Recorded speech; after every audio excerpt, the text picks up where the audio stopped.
Besti, jawaban edition di sini. Kali ini aku bakal bahas 3 museum gratis di Tokyo yang gak cuma unik, tapi juga edukatif dan cocok banget buat kalian yang mau liburan hemat tapi tetap menambah wawasan. Jadi siapkan cemilan kalian dan dengarkan sampai habis ya, karena kita akan masuk ke dunia parasit, animasi, dan sejarah alam yang luar biasa. Oke, jadi yang pertama adalah Meguro Parasitological Museum. Jadi ini tuh alamatnya ada di Shimo Meguro City, Tokyo. Jadi aksesnya sekitar 15 menit jalan kaki dari stasiun Meguro dengan JR yang Manaya Line atau Tokyo Metro. Nah, untuk jam bukanya dari jam 10 pagi sampai jam 5 sore, tutup di setiap hari Senin dan hari libur. Untuk tiketnya itu gratis, cuman mungkin bisa open donasi gitu, kalau kalian mau berdonasi juga bisa di sini. Oke, jadi museum apa sih ini? Jadi aku bakal jelasin ke kalian. Jadi diakui sebagai salah satu museum unik di dunia. Meguro Parasitological Museum adalah sebuah museum yang sangat berdedikasi untuk mendokumentasikan berbagai macam parasit yang ada di muka bumi ini. Penasaran kan? Parasitnya ada berapa banyak ya, dan banyak banget yang ada di sini. Jadi museum yang aneh tapi unik ini seringkali dijadikan destinasi wisata yang nggak biasa karena banyaknya jenis-jenis serangga, parasit, cacing, dan berbagai macam makhluk lain yang hidup sebagai parasit dari makhluk hidup lain. Nah, namun bagi kalian yang fobia atau nggak kuat melihat hal-hal yang ekstrim ini, aku saranin kalian harus berpikir 2 kali untuk berkunjung ke sini. Atau mungkin kalian coba lihat cuplikan di YouTube dulu, kalau kalian sekiranya oke, langsung aja berkunjung ke sini. Nah, kalau kalian emang nggak bisa, lebih baik tuh nggak berkunjung ke museum ini karena di dalamnya banyak hal-hal yang mengerikan dan mungkin sedikit membuat kalian tidak nyaman kalau kalian memang nggak bisa ya. Parasit itu sendiri adalah makhluk yang hidup secara ilegal di bagian tubuh dari makhluk lain dan rusak atau mengganggu kehidupan dari makhluk yang menjadi inangnya. Banyak jenis parasit yang cukup mengerikan bisa kalian jumpai di museum ini, mulai dari serangga, kutu, nematoda, trematoda hingga cacing pita sepanjang 8,8 meter. Wow, keren banget sih. Kalau kalian berani dan nggak takut, kayaknya mending datang ke sini sih. Jadi museum ini didirikan pada tahun 1953 oleh Dr. Satoru Kamegai. Ini adalah museum 2 lantai dan dimaksudkan untuk mengedukasi para pengunjung tentang banyak dan bahaya parasit-parasit yang ada di muka bumi ini. Museum ini menjadi rumah bagi sekitar 45.000 spesimen parasit yang bisa dilihat langsung baik di exhibit yang ada di sana maupun di infografis dan buku atau research paper yang dapat kalian temukan di sepanjang museum ini. Lantai pertama dari museum ini menampilkan perbedaan-perbedaan serta banyaknya parasit yang hidup di tubuh hewan. Pengunjung juga dapat menemukan sebuah peta Jepang yang dihias dengan lampu-lampu yang menjadi infografis lokasi dan perbedaan parasit-parasit tersebut. Nah, sedangkan untuk di lantai 2-nya akan menjadi ruangan yang mengerikan bagi yang mudah takut akan monster atau makhluk-makhluk yang aneh lainnya. Jadi di sini tuh pengunjung juga dapat menemukan parasit-parasit yang hidup dan berkembang di bagian tubuh manusia. Itu cukup mengerikan sih kalau yang nggak berani hal-hal ekstrim ya. Ini juga yang menampilkan lebih ekstrimnya. Jadi ini yang bisa menampilkan hal lebih ekstrim dari yang kalian lihat. Di salah satu exhibit yang paling dicari di museum ini adalah cacing pita raksasa yang tadi aku bilang. Nah, pengunjung dapat melihat dari dekat cacing pita sepanjang 8,8 meter yang sempat hidup dalam tubuh manusia. Kalian bayangin. Di pengunjung juga dapat menemukan sebuah tali panjang dengan ukuran dan dimensi yang sama seperti cacing pita tersebut di dekatnya, yang bisa dimainkan untuk merasakan bagaimana rasanya jika cacing tersebut ada di tubuh manusia. Wow, ini edukasi banget sih. Mungkin kalau kalian ada waktu langsung aja ke sana. Nah, museum ini juga menyediakan merchandise bertema parasit yang bisa dibeli dan dijadikan oleh-oleh yang unik sekaligus menyeramkan.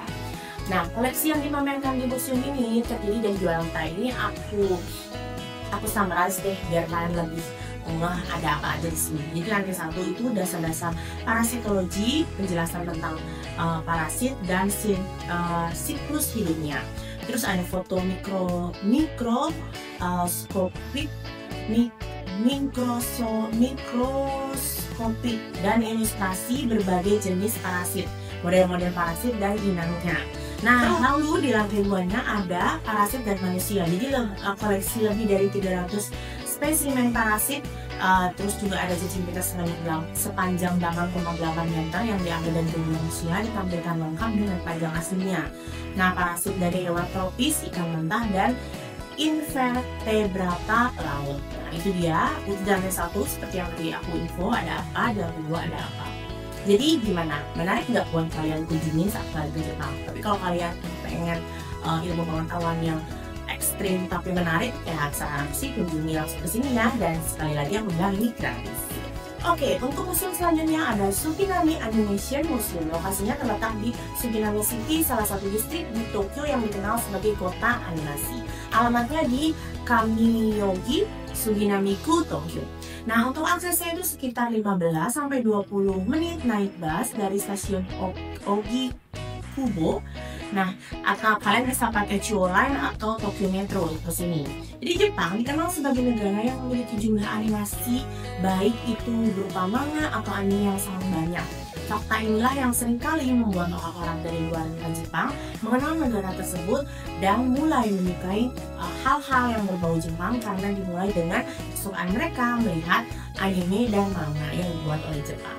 Nah, bagi kalian yang ingin tahu nih, gimana sih sejarah awal mulanya manga dan anime menjadi sebuah budaya populer yang sangat terkenal dari Jepang? Nah, ada sebuah tempat yang sangat menarik untuk kalian kunjungi, yaitu Suginami Animation Museum. Jadi, museum apa sih ini? Nah, ini tuh adalah museum tempat di mana semua animasi dari Jepang berkumpul. Saat berjalan-jalan di Suginami Museum ini, kita akan diajak melihat berbagai animasi Jepang dari waktu ke waktu. Nah, di museum ini juga, di Suginami Museum, kita bisa melihat produksi serial anime pertama yang berdurasi 30 menit, yaitu Tetsuya atau yang lebih dikenal dengan Astro Boy, dan beberapa anime Jepang awal seperti Sazae-san, anime bertema rumah tangga yang merupakan wajib produksi pemerintah yang masih tayang sampai saat ini. Di hari Minggu biasanya itu tayang, tapi coba dicek lagi.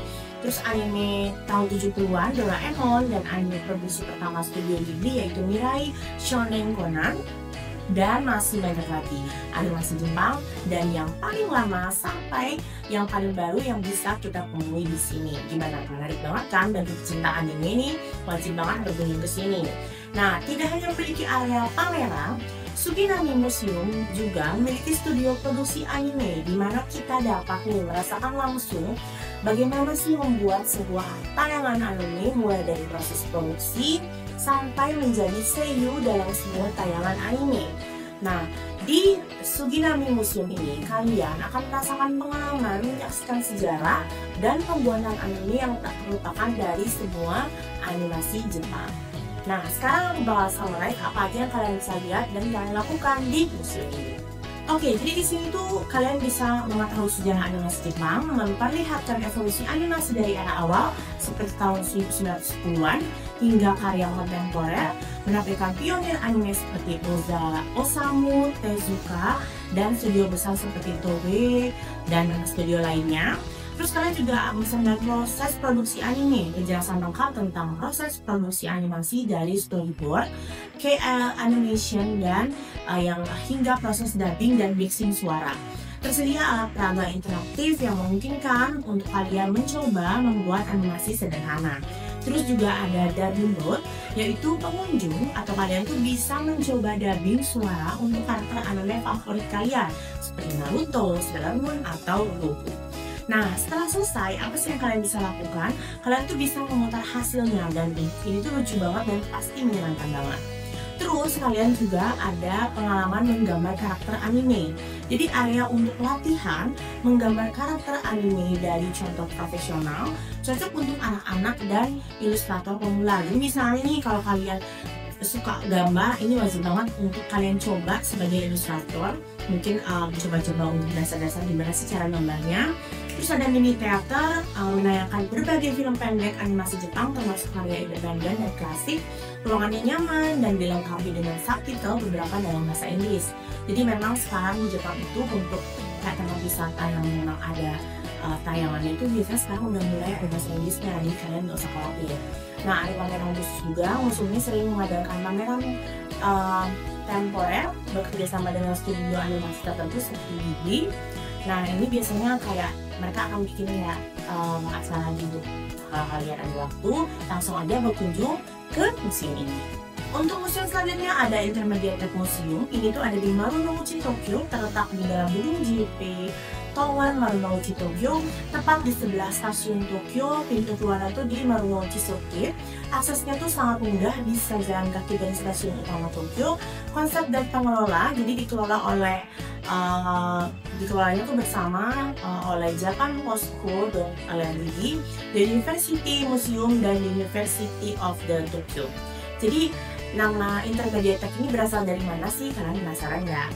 Oke, jadi nama Intermediate berasal dari kata intermediate antar bidang dan bibliothek itu perpustakaan atau museum yang disebutkan tujuan sebagai tempat pertemuan antara ilmu pengetahuan, seni, budaya. Jadi museum ini menyatukan dunia akademik dan publik melalui koleksi-koleksi edukatif yang dikemas dengan pendekatan estetik. Isi dan koleksinya itu, jadi koleksi utama itu berasal dari arsip Akademik University Tokyo, termasuk spesimen hewan dan tumbuhan, taksonomi, zoologi dan botani, fosil, kerangka tulang, dan artefak antropologi, peralatan medis dan ilmiah plastik, karya seni dan lukisan yang terinspirasi dari sains. Semuanya ditampilkan dengan desain interiornya yang elegan, vintage, memakai furnitur kayu klasik dan pencahayaan hangat, mirip museum zaman Eropa pada abad ke-19. Nah, untuk suasana dan desainnya, interior bangunan yang pertahankan gaya klasik dari era Meiji, karena dulunya ini adalah kantor pos Tokyo Sentral. Jadi pengunjung itu akan merasakan atmosfer museum tua yang berkelas dan menenangkan, membuatnya cocok untuk menjadi inspirasi kreatif buat kalian. Tersedia juga salon yang berfungsi sebagai ruang diskusi dari galeri khusus untuk pameran temporer. Dan untuk tiket masuknya, sekali lagi aku bilang gratis, tidak perlu bayar apapun untuk masuk dan menjelajahi ruang pameran permanen maupun pameran khusus, kecuali untuk pamerannya tertentu ya. Misalnya tuh di depan ada exhibition, itu beda lagi, jadi kalian cek aja. Jam operasionalnya itu dari jam 12 sampai jam 19. Terus hari Senin itu biasanya libur. Dan hari berikutnya jika Senin adalah hari libur nasional juga itu bisa libur serta juga tahun baru. Nah, kira-kira orang yang kayak gimana sih yang cocok? Nah, kalau kalian pecinta seni, sejarah, pelajar, mahasiswa, wajib banget kesini. Traveler yang pengen pengalaman museum yang tenang, mendalam, penggemar arsitektur vintage dan suasana klasik, wajib banget kalian langsung kesini. Nah, untuk fasilitas tambahan yang ada di sini tuh, jadi ada buku museum yang menjual souvenir seperti biasa. Di setiap museum itu pasti ada penjual souvenir, yaitu bernuansa sains dan seni unik yang menarik. Nah, beberapa lantai gedung JB Tower juga punya kafe dan tempat belanja, cocok buat kalian yang bersantai setelah keliling di museum ini. Nah, kalau tipsnya dari aku untuk kalian yang berkunjung ke sini, jangan bawa tas yang terlalu besar ya, karena kan tempat itu cukup padat tuh. Nah, ada larangan juga untuk mengunjungi koleksi. Takutnya kalau kalian taruh tas yang terlalu besar, mungkin kesentuh dari koleksinya itu. Beberapa penjelasan hanya dalam bahasa Jepang, jadi manfaatin aplikasi penerjemah untuk Google Translate gitu ya. Ideal banget untuk dikunjungi pas weekdays untuk pengalaman yang lebih tenang. Jadi kalau kalian pengen yang lebih tenang, lebih santai, misalnya mau pelajari dari satu gitu, jadi kalian misalnya mau translate dulu, pelajari gambar, mending better weekdays aja. Nah, itu dia 3 museum gratis yang wajib kalian kunjungi saat di Tokyo. Mulai dari dunia parasite yang bikin kalian penasaran, pengalaman jadi seiyu di museum animasi, dan sampai menyusuri koleksi klasik dan ilmiah di museum yang terakhir itu. Nah, selain hemat biaya, kalian juga bakal pulang dengan ilmu baru dan pengalaman yang gak terlupakan. Jangan lupa untuk cek jadwal buka dan tutup di masing-masing museum yang aku info ya sebelum datang, biar gak zonk. Karena beberapa tutup di hari Senin dan hari libur nasional. Oke, sekian dari aku. Kalau kalian punya pengalaman dari ketiga museum itu, misalnya kalian udah datang dari ketiga museum itu, jangan lupa tulis di kolom komentar dan berbagi pengalaman dengan aku. Oke, sekian dari aku. Jangan lupa like, comment, and subscribe. Dan jangan lupa klik tombol lonceng buat dapat informasi update dari aku. Bye-bye!